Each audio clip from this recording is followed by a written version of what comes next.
தேவன் உங்களை உயர்த்தட்டுங்கிறாரு. பிசாசோட பெருமை என்ன? அவன் தன்னைத்தானே உயர்த்த விரும்பினான். உயர்வுன்னு ஒன்று தேவன் உனக்கு வச்சிருந்தாருன்னா அதை உனக்கு ஏற்ற காலத்தில் கொடுப்பார். கவலை வரும். அது எப்படி கவலை வராமல் இருக்கும் இந்த உலகத்தில்? அதான் சொல்றாரு, வரும். உங்கள் கவலைகளை பாரங்களை எல்லாம் அவர் மேல் வைத்து விடுங்கள். உன் பக்கத்தில் எத்தனை பேர் வந்தாலும் உன்னை அணுகாது. அவனுக்கு என்னாச்சுன்னு நீ பார்ப்பிய ஒழிய உனக்கு என்னாச்சுன்னு அவன் பார்க்க மாட்டான். கர்த்தர் உன்னை எப்படி உயர்த்தி உன்னை ஆசீர்வதித்து உன்னை மேன்மைப்படுத்தினார் என்பதை பார்க்க அவன் இருப்பதில்லை. இயேசு கிறிஸ்துவின் வருகையை நாம் தான் எதிர்பார்த்து இருக்கிறோம். சபை அதை எதிர்பார்த்து இருக்கிறது. உலகத்துக்கும் ஒரு எதிர்பார்ப்பு இருக்கு. ஆனால் உங்களுடைய என்னுடைய எதிர்பார்ப்பு வேற இல்லையா? சங்கீதம் 102:15 கர்த்தர் சியோனை கட்டி தமது மகிமையில் வெளிப்படுவார். கர்த்தர் சியோனை கட்டி தமது மகிமையில் வெளிப்படுவார். Yes, you will reveal yourself to Zion and appear in the brightness of your glory to restore her and give her children. கர்த்தருடைய பரிசுத்த நாமத்திற்கு ஸ்தோத்திரம் உண்டாவதாக. போன வாரத்திலிருந்து நம்ம சியோனை பற்றி பார்க்க ஆரம்பித்தோம். அதை குயிக்காக ஒரு நிமிஷத்தில் சொல்லிட்டு நான் தொடர விரும்புகிறேன். சியோன் என்பது என்ன? சியோன் என்பது தேவன் வாசம் பண்ணுகிற இடம், தேவனுடைய வாசஸ்தலம். ரொம்ப முக்கியமான காரியங்கள். தேவன் அரசாட்சி செய்கிற இடம். மூன்றாவது, சியோன் என்பது ஒரு நகரம். It is a city of the living God. ஜீவனுள்ள தேவனுடைய ஒரு நகரம் அது. அந்த நகரத்தில் தேவன் ஆட்சி செய்கிறார். அந்த இடத்தில் அவர் வாசம் பண்ணுகிறார். அடுத்தபடியாக என்ன பார்த்தோம்? சியோன் 3 விதமான லொக்கேஷனில் காணப்படுகிறது. 3 விதமான டைமென்ஷனில் சியோன் காணப்படுகிறது. ஒன்று, சியோன் பரலோகத்தில் காணப்படுகிறது. வசனத்தெல்லாம் போன வாரம் காமிச்சேன். இன்னொன்று சியோன் எருசலேமில் காணப்படுகிறது. மூன்றாவது, சியோன் என்பது சபையை குறிக்கிறது. இந்த எல்லா இடங்களிலும் தேவன் வாசம் பண்ணுகிறார். இந்த எல்லா இடங்களிலும் தேவன் ஆளுகை செய்கிறார். இதை தேவன் இந்த 3 இடங்களில் காணப்படுகிற இந்த சியோனை ஒரே நகரமாக கட்டி இயேசு தன்னுடைய மகிமையில் வெளிப்படுவார். நீங்கள் நானும் எல்லாருமே ஒரே இடத்தில் வாசம் செய்வோம். ஆமென். பரலோகத்தில் உள்ளவைகளையும் பூமியில் உள்ளவைகளையும் இந்த கிறிஸ்துவின் மூலமாய் தேவன் கூட்டிக் கொள்ள விரும்பினார், ஒன்றாக இணைக்க விரும்பினார். அந்த நாளை நாம் எதிர்பார்த்திருக்கிறோம். இயேசு ஒரு நாள் அதை நிறைவேற்றி முடிப்பார். இதுதான் சியோனை குறித்த பொதுவான காரியமாக இருக்கிறது. ஆமென். அவருடைய மகிமை இருக்கும் வரைக்கும் பிசாசு பக்கத்திலே வர முடியாது. அதுதான் 91 சங்கீதம். அவருடைய மறைவின் கீழ், அவருடைய செட்டையின் கீழ் இருக்கும்போது, அவருடைய ஆளுகையின் கீழ் இருக்கும்போது, வாதை உன் கூடாரம் அணுகாது, பொல்லாப்பு உனக்கு நேரிடாது. உன் பக்கத்தில் எத்தனை பேர் வந்தாலும் உன்னை அணுகாது. அவனுக்கு என்னாச்சுன்னு நீ பார்ப்பிய ஒழிய உனக்கு என்னாச்சுன்னு அவன் பார்க்க மாட்டான். ஹல்லேலூயா. நீ துன்மார்க்கனுக்கு வரும் பலனை உன் கண்களால் காண்பாய். உனக்கு என்ன நடந்ததுன்னு பார்க்க அவன் இருக்க மாட்டான். ஹல்லேலூயா. கர்த்தர் உன்னை எப்படி உயர்த்தி உன்னை ஆசீர்வதித்து உன்னை மேன்மைப்படுத்தினார் என்பதை பார்க்க அவன் இருப்பதில்லை. உன் சத்துருக்களை நீ தேடியும் காணாதிருப்பாய். எல்லாம் எங்க இருக்குன்னு கேட்டீங்கன்னா, எல்லாம் எங்க இருக்குன்னா கர்த்தருடைய மகிமையில் இருக்கிறது. ஹல்லேலூயா. பிள்ளைகளை அதற்கேற்றபடி வளர்க்க வேண்டும். பிள்ளைகள் கர்த்தருக்கு மகிமை செலுத்த கற்றுக்கணும். ஆமென். சர்ச்சுக்கு ஆராதிக்க கற்றுக்கணும். பிள்ளைகளை முதல்ல ஆராதிக்க பழக்கணும். உன் பிள்ளைகளுக்கு உட்காரும் போதும், எந்திரிக்கும் போதும், நடக்கும் போதும், சாப்பிடும் போதும் எப்போதுமே என்ன பண்ணு? கர்த்தரை குறித்து போதி. உன் பிள்ளைகளுக்கு கவனமாய் அதை சொல்ல நீ ஜாக்கிரதை. ஏன்னா வளர்ந்தோன்னே அவன் கர்த்தருக்கு மகிமை செலுத்தாமல் உலகத்தின்படி போயிடுவான் அப்படின்னு கர்த்தர் ரொம்ப எதில் கர்த்தர் கவனமுள்ளவராக இருக்கிறார்? அவர் மகிமையில் கவனமுள்ளவராக இருக்கிறார். இயேசு கிறிஸ்துவின் வருகைக்கு அது ரொம்ப முக்கியமாக இருக்கிறது. ஹல்லேலூயா. சரி, அடுத்து பார்க்கலாம். இப்போ சியோனை பற்றி நம்ம நிறைய காரியங்கள் பார்த்தோம், மகிமையை பற்றி பார்த்தோம் இல்லையா? சியோனுக்கு ஒரு எதிரி இருக்கிறான். அந்த சியோனுக்கு இருக்கிற எதிரியை பற்றி கொஞ்சம் சொல்ல விரும்புகிறேன். அந்த எதிரி யார்? எல்லாருக்குமே தெரியும். பிசாசு சியோனுக்கு எதிரியாக இருக்கிறான். எப்படி நான் 3 இடங்களில் சொன்னேன் இல்லையா? பரலோகத்தில் சியோன் இருக்கிறது, அதாவது எருசலேமில் சியோன் இருக்கிறது, சபையில் சியோன் இருக்கிறது. இந்த 3 இடங்களுக்கும் விரோதமாக பிசாசு இருக்கிறான். ஏன்னா அவன் எங்கேருந்து விழுந்தான்? பரலோகத்திலிருந்து அவன் தள்ளப்பட்டான், விழுந்து போனான்னு சொல்லி பார்க்குறோம். பரலோகத்திலிருந்து ஏன் தேவன் அவனை தள்ளினார் அதை நல்லா புரிஞ்சுக்கணும். மகிமைக்கு இதுக்கு ரொம்ப சம்பந்தம் இருக்குது. ஏன் பிசாசை தேவன் பரலோகத்திலிருந்து தள்ளினார்னா, அவன் என்ன நினச்சான், பழைய ஏற்பாட்டில் நீங்கள் வாசிச்சிங்கன்னா தெரியும். ஏசையா அதில் என்ன எழுதியிருக்கு, இல்லை ஏசையா 14 இருக்கும். அதில் என்ன எழுதியிருக்கு, அவன் ஒரு தூதனாக தேவன் அவனை சிருஷ்டித்தார். அவனுடைய ஆசை என்னன்னா, எல்லா தூதர்களுடைய கண்ட்ரோலை நான் எடுத்துக்கணும். ஆக்சுவலாக தூதர்கள் மேல் கண்ட்ரோல் உள்ளது யார்? கர்த்தர் இல்லையா? கர்த்தர் தான் தூதர்கள் மேலே, அவர் சேனைகளின் கர்த்தன் இருக்கு. He is the Lord of host. எல்லா தூதர்கள் மேல் அதிகாரம் உள்ளவர் தேவன். தூதர்கள் எல்லாமே கர்த்தர் சொன்ன வேலையை செய்ய தான் இருக்கிறாங்க. இப்போ இடையில வேணா நினச்சான், எல்லா தூதர்கள் மேல், அந்த வானத்தில் உள்ள நட்சத்திரங்கள் தான் தூதர்கள், தூதர்கள் மேல் எனக்கு ஒரு அதிகாரம் வேண்டும்.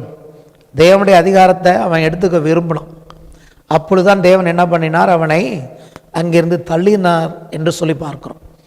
அப்போது இந்த சீயோனின் 3 பரிமாணங்களுக்குமே அவன் விரோதமாக இருக்கிறான். அந்த வேத வசனங்களை நான் உங்களுக்கு காண்பிக்க விரும்புகிறேன். வெளிப்படுத்தின விசேஷம் 13ஆம் அதிகாரம் 5 முதல் 6 வசனங்கள். பெருமையானவைகளையும் தூஷணங்களையும் பேசும் வாய் அதற்கு கொடுக்கப்பட்டது, அல்லாமலும் 42 மாதம் யுத்தம் பண்ண அதற்கு அதிகாரம் கொடுக்கப்பட்டது. இங்கே தான் கவனிக்கணும். அது தேவனை தூஷிக்கும்படி தன் வாயை திறந்து அவருடைய நாமத்தையும் அவருடைய வாசஸ்தலத்தையும் பரலோகத்தில் வாசமாயிருக்கிறவர்களையும் தூஷித்தது. நம்மளை யாராவது தூஷிச்சாங்கன்னா நமக்கு உயிர் போயிடுது. நம்மளை தூஷிச்சாங்கன்னா நமக்கு அவ்வளோ கோவம் வருது. இங்கே பார்த்தீங்கன்னா இவன் தேவனை தூஷித்தான் என்று வேதம் சொல்லுகிறது. பரலோகத்தில் இருக்கிற தேவனையே இந்த பிசாசு என்ன பண்ணுகிறானா, தூஷிக்கிறான். அது மட்டுமல்ல, பரலோகத்தையே தூஷிக்கிறான். அதுக்கு பிறகு பார்த்தீங்கன்னா பரலோகத்தில் வாசமாக இருக்கிறார்களே தேவதூதர்கள், அவர்களையும் கூட தூஷிக்கிறான். எப்படின்னா, அப்படிப்பட்ட வாய் அவனுக்கு கொடுக்கப்பட்டது, பெருமையானதை பேசுகிறவன் என்று இங்கே எழுதியிருக்கிறது. சரி, பரலோகத்துக்கு விரோதமான இருக்க மட்டுமல்ல. அடுத்து வெளிப்படுத்தின விசேஷம் 12ஆம் அதிகாரம் 13 முதல் 17 வசனங்களை வேகமாய் வாசிக்கிறேன். வலுசர்ப்பமானது தான் பூமியிலே தள்ளப்பட்டதை அறிந்து, இப்ப அங்க இருந்து தள்ளப்பட்டாச்சு, அந்த ஆண் பிள்ளையை பெற்ற ஸ்திரியை துன்பப்படுத்தினது. ஸ்திரியானவள் அந்த பாம்பின் முகத்திற்கு விலகி ஒரு காலமும் காலங்களும் அரைக்காலமாக போஷிக்கப்படத்தக்கதாய் வனாந்தரத்தில் உள்ள தன் இடத்திற்கு பறந்து போகும்படி பெருங்கலையின் 2 சிறகுகள் அவளுக்கு கொடுக்கப்பட்டது. அப்பொழுது அந்த ஸ்திரியை வெள்ளம் கொண்டு போகும்படிக்கு பாம்பானது தன் வாயிலிருந்து ஒரு நதி போன்ற வெள்ளத்தை அவளுக்கு பின்னாக ஊற்றிவிட்டது. பூமியானது ஸ்திரீக்கு உதவியாக தன் வாயை திறந்து வலுசர்ப்பம் தன் வாயிலிருந்து ஊற்றின வெள்ளத்தை விழுங்கினது. அப்பொழுது வலுசர்ப்பமானது ஸ்திரீயின் மேல் கோபம் கொண்டு, நல்லா பாருங்க, தேவனுடைய கற்பனைகளை கை கொள்ளுகிறவர்களும் இயேசு கிறிஸ்துவை குறித்து சாட்சி உடையவர்களுமாகிய அவளுடைய சந்ததியான மற்றவர்களுடைய யுத்தம் பண்ண போயிற்று. அங்கேருந்து விழுந்தாச்சு. அடுத்து அதோடைய அந்த பாம்போட டார்கெட் யாருன்னு கேட்டிங்கன்னா ஸ்திரீயானவள்.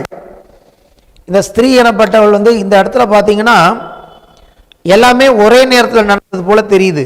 ஆனால் இதை அப்படி எடுத்துக்க கூடாது. கொஞ்சம் ஆவிக்குரிய முதிர்ச்சியோடு பார்க்கும்போது வலுசர்ப்பம் பூமியில் தள்ளப்பட்டது அது ஒரு காலத்தில், அது பல எத்தனை வருஷம்னு சொல்ல முடியாது, அது ஆரம்பத்திலே தள்ளப்பட்டுட்டான் அவன். அதுக்கப்புறம் ஆண் பிள்ளை பெற்ற ஸ்திரீ அப்படின்னு வரும்போது, இந்த ஆண் பிள்ளை பெற்ற ஸ்திரீ 2 ஸ்திரீகளுக்கும் பொருந்தும். ஒன்று இஸ்ரேல் தேசம், அந்த தேசத்துக்கு விரோதமாய் சர்ப்பம் கிரியை செய்கிறது. 2வது, அந்த தேசத்திலிருந்து பிறந்தவள் தான் சபை, அவளுடைய மற்ற சந்ததி. அவர்கள் யார்? இயேசு கிறிஸ்துவை பின்பற்றுகிறவர்கள். ஹல்லேலூயா. தேவனுடைய கற்பனைகள் கை கொள்ளுகிறவர்கள். அவர்களோடு யுத்தம் பண்ண போயிற்று. பரலோகத்தில் உள்ளவர்களையும் பரலோகத்தையும் பரலோகத்தில் இருந்த தேவனையும் மட்டுமல்ல, ஸ்திரீயாகிய இஸ்ரேலையும் இன்னொரு ஸ்திரீ என்று அழைக்கப்படுகிற மணவாட்டியாகிய சபைக்கு விரோதமாய் இந்த சர்ப்பமானது, இந்த பிசாசானது யுத்தம் செய்ய போயிற்று என்று எழுதியிருக்கிறது. ஆமேன். அப்போ இதிலிருந்து நமக்கு என்ன தெரியுதுன்னு பார்த்தீங்கன்னா, இவன் சீயோனுக்கு விரோதமான ஒரு விரோதியாக இருக்கிறான். சியோனில் உள்ளவர்களுடைய மகிமையை அவன் குலைக்கும்படி விரும்புகிறான். இந்த இடத்துல பார்த்தீங்கன்னா நல்ல ஒரு அர்த்தம் விளங்கும். வானத்தில் உள்ள 1/3 தூதர்களை இழுத்து தள்ளிடுச்சு அப்படின்னு இருக்கும் இல்லையா? அது வெளிப்படுத்தின விஷயத்தை நீங்கள் நல்லா பார்த்தீங்கன்னா அது அன்னைக்கு நடந்தது ஒன்று. அதாவது பரலோகத்தில் இருந்த 1/3 தூதர்களை அவன் கீழே தள்ளினான் அப்படிங்கிறது இருக்கும். ஆனால் வெளிப்படுத்தின விசேஷத்தோட ஆரம்பத்தை பார்த்தீங்கன்னா யோவான்ட்ட என்ன தேவன் சொல்றாரு, இனி சம்பவிக்க போகிறவர்களே உனக்கு நான் காண்பிக்க போகிறேங்கிறாரு. அப்போ இதே போல காரியம் இன்னும் ஒரு விசை கூட சம்பவிக்கும். யாரை இது விழத்தள்ளவும் பண்ணும் அப்படின்னு கேட்டீங்கன்னா, தேவனுடைய கற்பனைகளை கை கொள்ளும்படி அழைக்கப்பட்ட தேவனுடைய பிள்ளைகளே கூட என்ன பண்ணுவான், இவன் தன்னுடைய தந்திரத்தினாலே அவர்களை விழப் பண்ணும்படியாக சபைக்கு விரோதமாய் இவன் கிரியை நடப்பித்து கொண்டு இருக்கிறான். ஆமென். நிறைய இடத்துல வேற நமக்கு எச்சரிக்கை, தான் நிற்கிறேன் என்று எண்ணுகிறவன் விழாதிருக்கும்படி எச்சரிக்கையாக இருக்க கடவன். கடைசி காலத்தில் நிறைய காரியங்கள் என்ன பண்ணும், இந்த விசுவாசத்தை விட்டு விலகி போக பண்ணும்படியாக இயேசு வரத்துக்கு முன்னாடி நடக்கக்கூடிய ஒரு அடையாளமாக இது இருக்கிறது. ஏன்னு கேட்டிங்கன்னா, ஏற்கனவே விழுந்தவர்களை பற்றி இங்கே வேதம் சொல்ல வேண்டிய அவசியம் இல்லை. ஏற்கனவே தூதர்கள் விழுந்துட்டாங்க 1/3. இந்த ஸ்திரீ சபையாகிய ஸ்திரீயாய் காணப்பட்டாள். இப்போ நம்மளுடைய பொசிஷன் என்ன? ஆவிக்குரிய விதத்தில் நாம் எங்கே இருக்கோம்? உன்னதத்தில் தான் இருக்கோம் இல்லையா? உயிர்த்தெழுந்து கிறிஸ்துவோடு கூட நாமும் உன்னதத்தில் இருக்கிறோம் ஆவிக்குரிய ரீதியில். ஆனால் நம்முடைய ஆத்மா சரீரம் இன்னைக்கு பூமியில் தான் இருக்குது. ஆனால் நாம் சரியாய் தேவனுக்கு மகிமை செலுத்த கவனம் இல்லாதவர்கள் ஆனால் ஒருவேளை அங்கே இருந்து நம்மை விழத்தள்ள இவன் நமக்கு விரோதமாய் கிரியை செய்கிற சத்ருவாய் இருக்கிறான். ஏன்னா சியோனின் 3 பரிமாணங்களுக்கு விரோதமாய் கிரியை செய்கிறவன், பரலோகத்துக்கு விரோதமாக மாத்திரமல்ல, எருசலேமுக்கும் இஸ்ரேலுக்கும் விரோதமாய் மாத்திரமல்ல, திருச்சபைக்கு விரோதமாய் இருக்கிறவனாக இவன் இருக்கிறான். புதிய பாடத்தை நமக்கு போதிக்குது. 1 பேதுரு 5:1-11 உங்களில் மூப்பருக்கு உடன் மூப்பனும் கிறிஸ்துவின் பாடுகளுக்கு சாட்சியும் இனி வெளிப்படும் மகிமைக்கு பங்காளியுமாய் இருக்கிற நான் புத்தி சொல்லுகிறது என்னவென்றால், எவ்வளவு அழகா சொல்றாரு பாருங்க. இனி வெளிப்பட போகிற மகிமை, அதான் சொன்னேன், ஃபுல் மகிமை இன்னும் வெளிப்படலை. ஏசு வரும்போது தான் மகிமை வெளிப்படும். அதுக்கு இவர் யாரா இருக்கிறாராம்?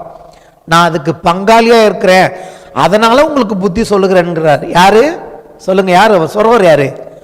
பேதுரு சொல்றார். சபையை பார்த்து என்ன சொல்றாரு பாருங்க. இது எல்லாருக்குமே சொல்றாரு, விசுவாசிகளுக்கும் சொல்றாரு, போதவர்களுக்கும் சொல்றாரு. உங்களிடத்தில் உள்ள தேவனுடைய மந்தையை நீங்கள் மேய்த்து கட்டாயமாய் அல்ல, மனப்பூர்வமாயும் அவலட்சணமான ஆதாயத்துக்காக அல்ல, பணத்துக்காக அல்ல, பணத்துக்காக ஊழியம் பண்ணாத அப்படிங்கிறாரு.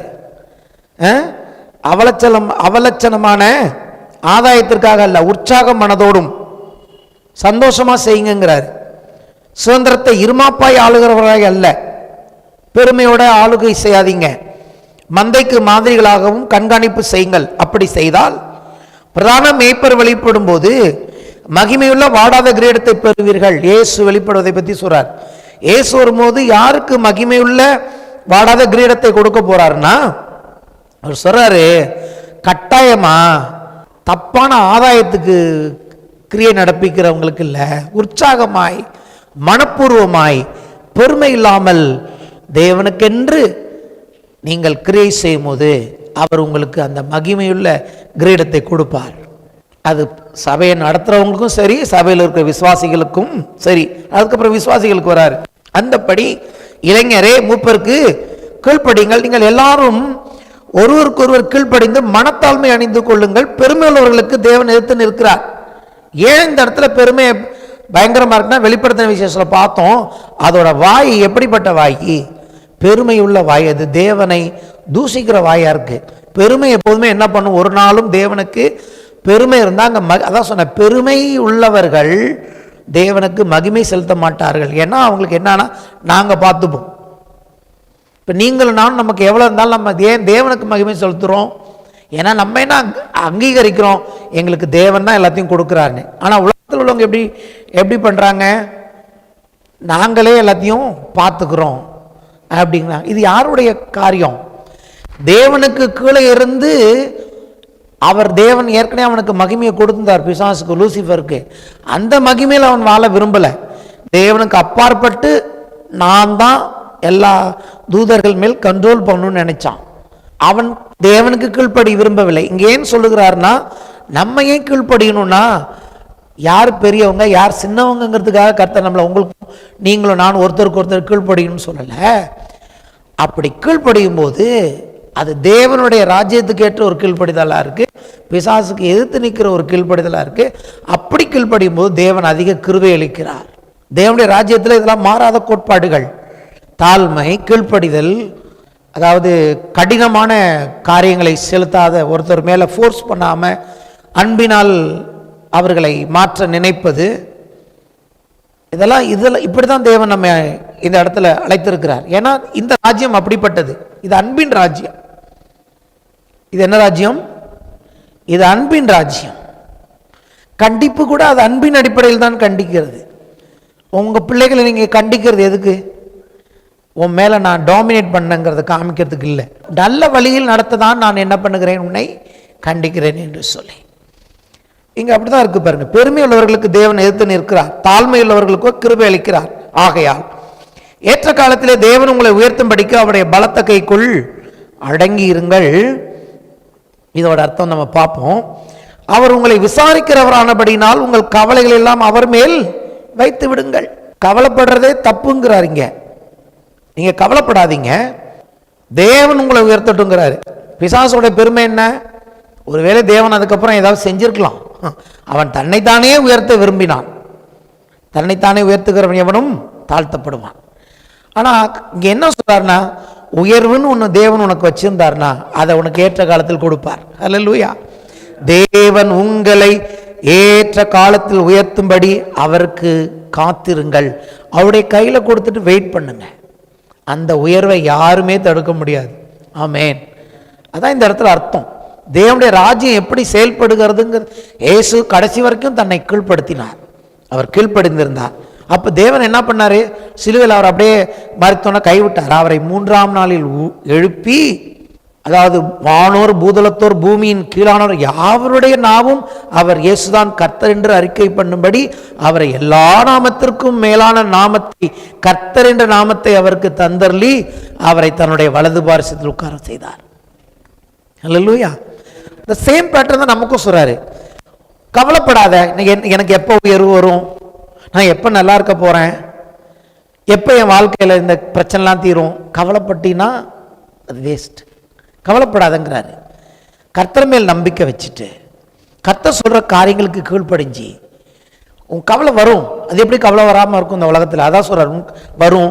உங்கள் கவலைகளை பாரங்களை எல்லாம் அவர் மேல் வைத்து விடுங்கள். அவர் உங்களை விசாரிக்கிறவர். ஹல்லேலூயா. இந்த ராஜா விசாரிக்கிறவராக இருக்கிறார். அந்த சங்கீதம் நம்ம வாசிச்சோம் 102, அது நம்ம ஒரு வருஷம் தான் வாசித்தோம். கர்த்தர் சீயோனை கட்டி மகிமையில் வெளிப்பட, அதை கீழே வாசிச்சு பாருங்க. அதில் அங்கே தான் இருக்கும், கர்த்தர் வந்து சிறுமைப்பட்டவர்கள் அல்லது கட்டுண்டவர்கள், எளிமையானவர், அவர்களுடைய ஜெபத்தை கேட்கிறார்னு அந்த பகுதி சொல்லுது. இந்த தேவன் எப்படின்னா, தாழ்மையுள்ளவர்கள், ஒடுக்கப்பட்டவர்கள், நசுக்கப்பட்டவர்களாக இருக்கிறதுனால அவங்க ஜெபத்தை நான் கேட்க மாட்டேன் அப்படின்னு சொல்ல. இந்த ராஜா அப்படியே டிஃப்ரெண்டான ராஜாவாக இருக்காரு. உலகத்தில் ஒரு ராஜா ஆட்சி செஞ்சால் சாதாரண மக்கள் போய் அவர்கிட்ட போயிட்டு தங்க காரியத்தை சொல்ல முடியாது. ஈவன் ஒரு சிஎம்மாக இருந்தால் கூட டைரெக்டாக போய் நீங்கள் பார்த்துருவீங்களா? முடியாது. ஆனால் இவர் அப்படி இல்லை. இவர் எப்படின்னா, திக்கற்றவர்கள், எளிமையானவர்கள், ஒடுக்கப்பட்டவர்கள், நாங்கள் ரொம்ப சாதாரணமானவர்கள் நினைக்கிறவங்களாக இருந்தாலும் அவர்களுடைய ஜெபத்தை அங்கீகரிக்கிறவராக இருக்கிறார். ஆமென். ஸோ அப்படிப்பட்ட தேவனை தான் நாம் ஆராதிக்கிறோம். கவலைகள்லாம் அவர் மேல் வைத்து விடுங்கள், தெளிந்த புத்தியுள்ளவர்களாயிருங்கள். தெளிந்த புத்தியுள்ளவர்களாயிருங்கள், விழித்திருங்கள். ஏனெனில் உங்கள் எதிராளியாக பிசாசானவன், சீயோனுக்கு விரோதியாக இருக்கிறானே, அவன் கெர்ஜிக்கிற சிங்கம் போல எவனை விழுங்கலாமோ என்று வகை தேடி சுற்றி திரிகிறான். எவனை விசுவாசத்திலிருந்து இழுத்துடலான் பார்க்கிறான். 1/3 தேவதூதர்களை அன்றைக்கு இழுத்து கீழே தள்ளினது போல தேவன் உங்களை அழைத்த பரம அழைப்பின் அந்த பந்தய பொருளிலிருந்து, அந்த ஓட்டத்திலிருந்து, அந்த விசுவாசத்திலிருந்து உங்களை எப்படிடா கீழே பிடிச்சி இழுக்கலாம் என்று அவன் என்ன வகை, என்ன கிடைக்கும், என்ன ரீசன் கிடைக்கும்னு உங்க வாழ்க்கையில என் வாழ்க்கையில அவன் தேடி சுத்திட்டு இருக்கான். உங்களை விட அவனுக்கு நம்ம மேல கவனம் அதிகம். உங்க அப்பா அம்மா விட, உங்களுடைய நண்பர்களை விட, உங்க மனைவியை விட அவனுக்கு, தேவனுக்கு அடுத்து நம்ம மேல அதிகமா கவனம் வச்சிருக்கிறது யாரு? பிசாசு. பார்க்குறான் எப்படிடா இவனை விளத்தலாம் என்று. ஆனால் அதுக்காக கர்த்தர் விட்டுட்டு வேடிக்கை பார்க்க மாட்டார். வேதம் சொல்லுகிறது, உலகத்தில் இருக்கிறவனிலும் உங்களில் இருக்கிறவர் பெரியவர். தொடர்ந்து நம்ம அவருடைய கைக்குள்ள இருக்கணும். தினந்தோறும் அவருக்கு மகிமை செலுத்தி கொண்டிருந்தா போதும், அவர் எல்லாவற்றையும் பார்த்து கொள்வார். ஹல்லேலூயா. பாருங்க, அப்புறம் எழுதி, உலகத்தில் உள்ள உங்கள் சகோதரரிடத்திலே அப்படிப்பட்ட பாடுகள் நிறைவேறி வருகிறது என்று அறிந்திருக்கிறீர்களே. இது உங்களுக்கு மட்டும் புதுசு இல்லப்பா. உலகத்தில் இருக்கிற உங்கள் சகோதரர்கள் எல்லாருக்கும் இந்த பிரச்சனை இருக்கு. கிறிஸ்து இயேசுக்குள் நம்மை நித்திய மகிமைக்கு அழைத்தவராயிருக்கிற சகல கிருபையும் பொருந்தின தேவன் தானே. இங்கேயும் பாருங்க, இந்த பகுதியில் நான் வாசிக்கிற பகுதியில் மட்டும் 3 இடத்துல மகிமையை பற்றி அவர் பேசுகிறார். ஃபர்ஸ்ட் பேசுறார், வெளிப்படும் மகிமைக்கு பங்காளியாய் நான் இருக்கிறேன் என்கிறார். நீங்கள் நானும் வெளிப்பட போகிற மகிமைக்கு பங்காளிகளாக இருக்கிறோம். இன்னொன்று பார்த்தீங்கன்னா, கிறிஸ்து இயேசுக்குள் நம்மை தமது நித்திய மகிமைக்கு அழைத்தவராக இருக்கிற சகல கிருபையும் பொருந்தின தேவன் தாமே கொஞ்ச காலம் பாட அனுபவிக்கிற உங்களை சீர்படுத்தி, ஸ்திரப்படுத்தி, பலப்படுத்தி நிலைநிறுத்துவாராக. இன்னைக்கு இருக்கிற பாடுகளை பார்த்து நீங்க பயந்துடாதீங்க, கவலைப்படாதீங்க. அவர் கையில் நீங்க பத்திரமா இருங்க. உங்களுக்கு அப்படி பிரச்சனை வரும்போது கூட அதை என்ன பண்ணுவார்? கர்த்தர் உங்களை என்ன பண்ணுவார்? இந்த பாடுகளின் மத்தியில் உங்களை சீர்படுத்துவார், ஸ்திரப்படுத்துவார், ஸ்ட்ராங் ஆக்குவார். ஸ்ட்ராங் ஆக்கி உங்களை தன்னுடைய ராஜ்யத்தில் கொண்டு போய் நிலைநிறுத்துவார். அப்போ உங்களுடைய நம்பிக்கை விசுவாசத்தையும் அவர் மேல் வையுங்கள். ஏன்னா அவர் சகல மகிமை பொருந்தின ஆண்டவராக இருக்கிறார். அவருக்கு மகிமையும் வல்லமையும், பாருங்க 3வது வாட்டி, அவருக்கு மகிமையும் வல்லமையும் சதா காலங்களும் உண்டாயிருப்பதாக ஆமேன். இது பார்த்தா ஜபம் மாதிரி இருக்கு. இயேசு கற்றுக் கொடுத்த ஜபத்தில் சொல்றார்ல, ராஜ்யமும் வல்லமையும் மகிமையும் அவருக்குரியது. இப்படிதான் பேதுரு முடிக்கிறாரு. அவருக்கு மகிமையும் வல்லமையும் சதா காலங்களிலும் உண்டாயிருப்பதாக ஆமேன். ஹல்லேலூயா. ஸோ கர்த்தர் தன்னுடைய மகிமையின் ஐஸ்வர்யத்தின்படி நம்ம வாழ்க்கையை சந்திக்கிற ஒரு ராஜா இருக்கிறார். அவர் தான் வரப்போகிறார். மத்தேயு 6:22 முதல் 23 வசனங்கள். கண்ணானது சரீரத்தின் விளக்காயிருக்கிறது. உன் கண் தெளிவாயிருந்தால் உன் சரீரம் முழுவதும் வெளிச்சமாயிருக்கும். உன் கண் கெட்டதாயிருந்தால் உன் சரீரம் முழுவதும் இருளாயிருக்கும். இப்படி உன்னில் உள்ள வெளிச்சம் இருளாயிருந்தால் அவ்விருள் எவ்வளவு அதிகமாயிருக்கும். என்ன சொல்லுகிறார் ஆண்டவர்? கண்ணானது சரீரத்தின் விளக்காயிருக்கிறது, உன் கண் தெளிவாயிருக்க வேண்டுங்கிறார். அதாவது இதை நான் என்ன கரெக்டாக இந்த இடத்துல நான் பார்க்க விரும்புகிறேன்னா, கண் என்பது நம்முடைய புரிந்து கொள்ளுதல், அண்டர்ஸ்டாண்டிங். இந்த கண்ணால் பார்த்தா என்னென்னு புரிஞ்சுக்கிறோம். அப்போ நம்ம தேவன் நமக்கு ஆவிக்குரிய கண்களை கொடுத்துருக்கிறார். அந்த கண் எப்படி தெளிவாக இருக்கணும்னா, அது எப்போயுமே கர்த்தர் தன்னுடைய மகிமையினால் என்னை நிறைவாக்குகிறார் என்று சொல்லி அந்த வெளிச்சம் சரியா இருந்ததுன்னா, நம்முடைய வாழ்க்கையின் ஒவ்வொரு பகுதிக்கும் தேவன்தான் எல்லாவற்றையும் சந்திக்கிறவர் என்ற அந்த ஒரு காரியம் உனக்கு தெளிவாக இருந்ததுன்னா, உன் சரீரம், அதாவது உன் வாழ்க்கை முழுவதும் வெளிச்சமாக இருக்கும். எப்போதுமே ஒரு வெறுமை இன்னொரு வெறுமையை நிறைவாக்க முடியாது. ஆதியிலே என்ன பண்ணார் தேவன்? வெளிச்சம் உண்டாக கடவுது என்று சொன்னார், வெளிச்சம் உண்டாயிற்று. அதுக்கு முன்னாடி பார்க்குறோம், தேவன் வானத்தையும் பூமியும் சிருஷ்டித்தார். பூமியானது ஒழுங்கின்மையும் வெறுமையுமாய் இருந்தது. அதாவது எந்த ஷேப்பும் இல்லை. பூமியானது ஒழுங்கின்மைனா என்ன அர்த்தம்? ஒழுங்கின்மைனா ஒரு ஷேப்பே கிடையாது. ஒழுங்கின்மை இல்லாமல் இருந்துச்சு, ஷேப் இல்லாமல் இருந்துச்சு, எம்டியாகவும் இருந்துச்சு. ஹல்லேலூயா. ஆனால் தேவன் என்ன பண்ணார்? வெளிச்சம் உண்டாக கடவுள்னு சொல்லிட்டு வெளிச்சம் வந்த பிறகு முதல்ல எல்லாத்தையும் அந்த ஷேப் இல்லாமல் இருந்த பூமியை ஒரு ஷேப்புக்கு கொண்டு வந்தார். எல்லாத்தையும் ஷேப்புக்கு கொண்டு வந்தார். எல்லாத்தையும் ஒரு ஒரு வடிவமைத்தார். அதன் பிறகு அவர் எல்லாவற்றையும் நிறைத்தார். வெளிச்சம் வந்த பிறகு என்ன பண்ணினார் தேவன்? ஃபர்ஸ்ட் என்ன பண்ணார்னா எல்லாத்தையும் டிசிப்ளின் பண்ணார். அப்படி அதை ஒழுங்கு பண்ணின பிறகு அங்கே நிறைவை கட்டளையிட்டார். இன்னைக்கு நம்ம வாழ்க்கையில் இருக்கிற வெறுமை, ஒழுங்கின்மை எல்லாத்தையும் மாத்துறதுக்கு இந்த உலகத்தில் நம்ம எதோ நினைச்சு பார்க்குறோம். நம்மளுடைய ஒரு மனுஷனுடைய வாழ்க்கையில் இருக்கிற வெறுமையை மாற்றுவதற்கு இயேசு ஒருத்தருக்கு மாத்திரம்தான், அவரால் மட்டும்தான் முடியும். அவர்தான் அவசரம், நான் இந்த உலகத்திற்கு வெளிச்சமாக இருக்கிறேன். இந்த வெளிச்சம் நம்ம வாழ்க்கையில் இயேசு என்ற வெளிச்சம் வரும்போது தேவன் என்ன பண்ணுகிறார்? நம்ம வாழ்க்கையை ஷேப் பண்ணுகிறார். முதல்ல சரியாக உருவாக்குகிறார். இந்த பூமியில் நீங்கள் நானும் போல உருவாக்கப்பட்டு கொண்டு இருக்கிறோம். அப்படி தேவன் நம்மை வடிவமைக்கும் போது, அந்த ஷேப்புக்கு கொண்டு வரும்போது அதன் பிறகு நிறைவை கொடுக்கிறார். இயேசு வரும்போது தான் அங்கே நிறைவு உண்டாகிறது. ஆமென். இந்த உலகம் என்ன பண்ணுது? தங்கள் வாழ்க்கையில் இருக்கிற வெறுமையை மாற்றிக்கிறதுக்கு ஏதோ முயற்சிகள் செய்கிறது. கலாத்தியரில் எழுதியிருக்கும், மாம்சத்தின் கிரியைகள் வெளியரங்கமாக இருக்கின்றன. அவைகளாவன விக்கிரக ஆராதனை, விபச்சாரம், வேசித்தனம், காம விகாரம், அப்படி போகுது. அதெல்லாம் என்னன்னு கேட்டிங்கன்னா, மனிதர்கள் தங்களுடைய வாழ்க்கையின் அந்த வெற்றிடத்தை இவைகளை கொண்டு நிரப்ப விரும்புகிறார்கள். இயேசு இல்லாமல் இவைகளை கொண்டு அவர்கள் என்ன பண்ணுகிறாங்க? அந்த வெற்றிடத்தை நிரப்பலான்னு பார்க்குறாங்க. அதனால தான் நான் சொல்கிறேன், ஒரு வெற்றிடத்தை இன்னொரு வெற்றிடம் என்ன பண்ண முடியாது? நிரப்ப முடியாது. இயேசுதான் அந்த மனிதனுடைய வெற்றிடத்தை நிரப்ப முடியும். அவருக்குள் ஜீவன் இருந்தது, அந்த ஜீவன் மனுஷனுக்கு ஒளியாயிருந்தது. ஒவ்வொரு மனுஷனுக்குள்ளும் அவனுடைய வெற்றிடத்தை நிரப்புகிற வல்லமை கிறிஸ்துவுக்குள் தான் இருக்கிறது. அப்ப இந்த புரிந்து கொள்ளுதல், உன் கண் தெளிவாயிருந்தால் உன் சரீரம் வாழ்க்கை முழுவதும் வெளிச்சமாயிருக்கும். உன் கண் கெட்டதாயிருந்தால், உன் புரிந்து கொள்ளுதல் கெட்டதாயிருந்தால் உன் சரீரம் முழுவதும் இருளாயிருக்கும், உன் வாழ்க்கை முழுவதும் இருளாயிருக்கும்.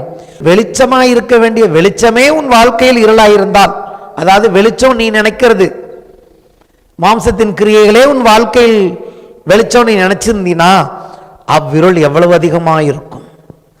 ஹல்லேலூயா. ஆனா அங்கே சொல்லு, ஆவியின் கனியோ அன்பு, சந்தோஷம், சமாதானம், நீடிய பொறுமை, தயவு, நற்குணம், விசுவாசம், சாந்தம், இச்சடக்கம், இப்படிப்பட்டவர்களுக்கு விரோதமான பிரமாணம் ஒன்றுமில்லை. இதுதான் தேவனுடைய ராஜ்யத்தில் நாம் அணிந்து கொள்ள வேண்டியவைகள். இதுதான் நம்முடைய வாழ்க்கையின் வெற்றிடங்களை நிறைவாக்கும். இயேசு கிறிஸ்துவின் மூலமாக உண்டாகிற இவைகள் தான் நம்ம வாழ்க்கையில் தேவனை போல மகிமையடைய தேவன் நமக்கு வைத்திருக்கிற காரியங்கள். அதுதான் நீங்க சொல்லுகிறது, உன் கண் சரீரத்தின் விளக்காக இருக்கிறது, வாழ்க்கைக்கு முக்கியத்துவமாக இருக்கிறது. எப்போதுமே நம்ம புரிஞ்சுக்க வேண்டிய என்னன்னா, நம்ம வாழ்க்கையின் மகிமையை கிறிஸ்துவின் மூலமாக தேவன் நமக்கு மீட்டு கொடுத்திருக்கிறார். ஆமென். நம்ம இருளில் இருக்க வேண்டிய அவசியம் இல்லை, குறைவில் இருக்க வேண்டிய அவசியம் இல்லை. பிலிப்பியர் 4:19 அப்படித்தான் சொல்லுகிறது, என் தேவன் தம்முடைய ஐஸ்வர்யத்தின்படி உங்கள் குறைவை எல்லாம் கிறிஸ்து இயேசுவுக்குள் மகிமையிலே நிறைவாக்குவார். நிறைவுன்னு வந்தாலே இங்கே மகிமை வந்து விடுகிறது. இந்த பூமியில் இருக்கிற மெஷர்மெண்ட் படி அல்ல, அவருடைய மெஷர்மெண்ட் படி நம்முடைய வாழ்க்கையை சந்திக்கிற ஒருவர் வருகிறார். ஏற்கனவே அவர் சந்தித்து கொண்டு இருக்கிறார். அதே பிலிப்பியர் 3:19-21 இது யாருக்குன்னு கேட்டிங்கன்னா, பூமிக்கு அடுத்தவைகளை சிந்திக்கிறவர்களுக்கு எழுதியிருக்கல, மாம்சத்தின் கிரியைகள் வெளியரங்கமாக இருக்கிறது. அவங்கள பொறுத்த வரைக்கும் பணம் இருந்தாலே வாழ்க்கையை சமாளிச்சிடலாம், அது மட்டுமே போதும். ஏன் அவங்களுக்கு திருப்தி இல்லை? சரி எல்லாம் இருக்கு, விசாரிச்சு பாருங்க அவங்களுக்குள்ள திருப்தி இருக்குதான்னு. திருப்தியே இருக்காது. தற்கொலைக்கு நேராகி போகிறார்கள். தங்க வாழ்க்கை ஒரு வெறுமையா அவங்க நினைக்கிறாங்க, தங்க வாழ்க்கை யாருமே இல்லைன்னு அவங்க நினைக்கிறாங்க. கடைசியில் எல்லா ஐஸ்வர்யம் ஆஸ்தி இருந்தாலும் சரி என்ன பண்ணிடுறாங்க? தவறான முடிவுக்கு போய்விடுகிறார்கள். வெறுமை அவ்வளவு பயங்கரமானது, தனிமை அவ்வளவு மோசமானது. நல்லா பாருங்க, அதாவது இப்படி கூட நான் சொல்கிறேன், ஒரு நிமிஷம். சண்டை போட்டு விவகாரத்து வாங்கினா பரவாயில்ல, 2 பேருக்கு சண்டை, 2 பேருக்கு ஒத்து போகலை அப்படிங்கிற விவகாரத்தை தான் நம்ம இது வரைக்கும் கேள்விப்பட்டோம். இப்போ எப்படின்னா சண்டையே கிடையாது, 2 பேரும் நல்லா உண்டு. இந்த பையனும் நல்ல ப்ரொஃபஷனலாக இருக்கான், அந்த பொண்ணும் நல்ல ப்ரொஃபஷனில் இருக்குது. காதலிச்சு கல்யாணம் பண்ணிக்கிட்டவங்க இப்போது 2 பேருமே பிரிஞ்சுட்டாங்க, சண்டை கிடையாது. அதன் பிறகும் கூட ஒருத்தர் நீங்கள் நல்லா இருக்கீங்க நல்லா இருன்னு சொல்கிறாங்க. என்னன்னா ஒரு வெறுமை இருக்குங்க. கல்யாணம் பண்ணிட்டாலும் அங்கே என்ன வந்துருச்சு? வெறுமை. அதே தான் சமாரியா ஸ்திரீயின் வாழ்க்கையிலையும் 4-5ன்னு போனாலும் அங்கே ஏதோ ஒரு எம்டி இருக்கு, ஒரு எம்டினஸ். அவங்க என்ன வச்சுக்கிறாங்க, நம்ம ஃபேமஸாக இருக்கோம், நம்ம நல்ல ப்ரொஃபஷனலாக இருக்கோம், நம்ம எல்லாம் சம்பாதிக்கிறோம் போகிறோம், அதனால் நம்ம திருப்தி ஆகிடலான்னு பார்க்குறாங்க. இந்த உலகத்துக்கு திருப்தி கிடைக்காது. இயேசு வந்தால் மாத்திரமே, அந்த வெளிச்சம் வந்தால் மாத்திரமே அப்போ இருக்கிற எதிலையுமே அவர்கள் திருப்தி அடைவார்கள். ஹல்லேலூயா.